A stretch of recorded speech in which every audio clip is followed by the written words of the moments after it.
નમસ્કાર. આજે મારે વાત કરવી છે તમને છાવાની. તો સૌથી પહેલો પ્રશ્ન આપણા મગજમાં એવો આવે કે છાવા એટલે શું? તો કે છાવા એટલે સાવજ. તો કે જંગલનો રાજા કોણ? તો કે સિંહ. તો કે જે પરાક્રમ કરી શકે એ રાજાપણું ભોગવી શકે.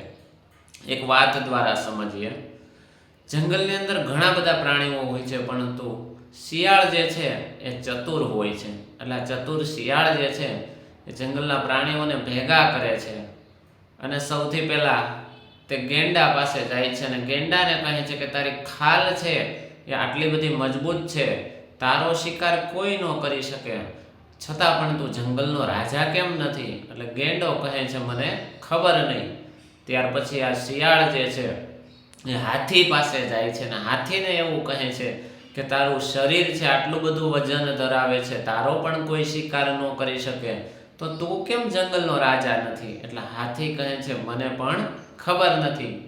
ત્યારબાદ આ શિયાળ છે જીરાફ પાસે જાય છે અને કહે છે કે તારી ઊંચાઈ આટલી બધી છે, તારો પણ કોઈ શિકાર ન કરી શકે, તો તું કેમ જંગલનો રાજા નથી? જીરાફ કહે છે મને પણ ખબર નથી. હવે આ ચતુર શિયાળ છે સિંહ પાસે જાય છે અને સિંહને એવો પ્રશ્ન કરે છે કે તું કેમ જંગલનો રાજા છો? એટલે સિંહ જવાબ દે છે બસ મેં માની લીધું છે કે હું રાજા છું, હું એને લાયક છું, એટલે હું રાજા છું. તો કે જે પરાક્રમ કરી શકે ને એ રાજા પણ ભોગવી શકે. તો આવા પરાક્રમી રાજા હતા છત્રપતિ સંભાજી મહારાજ.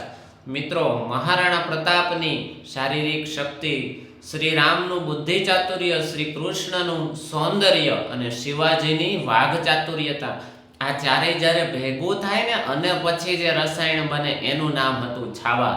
અને આ છાવા એટલે શિવાજીના પુત્ર સંભાજી મહારાજ, કે જેઓએ 9 વર્ષની અંદર 120 લડાઈઓ લડી હતી અને એક પણ લડાઈ જેવો હાર્યા ન હતા.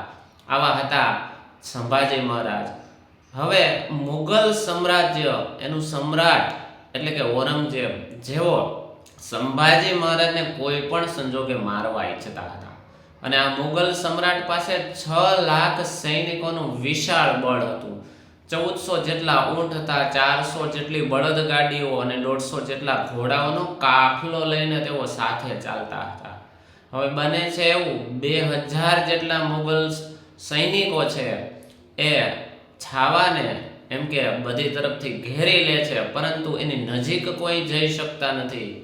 કારણ કે છાવા છે એટલો બળશાળી હતો કે એની નજીક કોઈ જવા તૈયાર નહોતો. છળ કપટથી આ છાવા છે એને બંધક બનાવી લે છે અને સંભાજી મહારાજ જે છે એટલે કે છાવા એને મુગલ સમ્રાટની પાસે લઈ જવામાં આવે છે. ત્યારે ઔરંગઝેબ એવું કહે છે કે તારી શક્તિ અને તારું મૂલ્ય, અથવા તો એવું કહી શકાય કે તું પરાક્રમી ખૂબ જ છો, એ માનવા હું તૈયાર છું. હવે હું કહું એમ તું કરીશ તો તને મુક્ત કરી દેવામાં આવશે. પરંતુ આ છાવા એટલે કે સંભાજી મહારાજ માનવા તૈયાર ન હતા. એટલે મુગલ સમ્રાટ જે છે એના સૈનિકોને આદેશ આપે છે કે સંભાજી મહારાજની આંખો કાઢી નાખવામાં આવે, એની જીભ કાઢી નાખવામાં આવે, એના નાખૂન કાઢી નાખવામાં આવે. આમ 40 દિવસ સુધી સતત પીડા આપવામાં આવે છે. અંતમાં સંભાજી મહારાજ છે એવું કહે છે કે હું ધર્મ માટે નહીં પરંતુ મારા સ્વરાજ માટે લડી રહ્યો છું. મિત્રો, આ ઇતિહાસ જે છે નવી પેઢી સુધી અવશ્ય પહોંચવો જોઈએ અને મને લાગે છે કે આ બાળકો સુધી પહોંચાડવા માટેનું એકમાત્ર માધ્યમ પાઠ્ય પુસ્તક છે. અને સ્કૂલોમાં આપણે બાળકો સુધી આ વાતને નહીં પહોંચાડીએ તો એમનામાં આ વાત ક્યારેય નહીં આવે.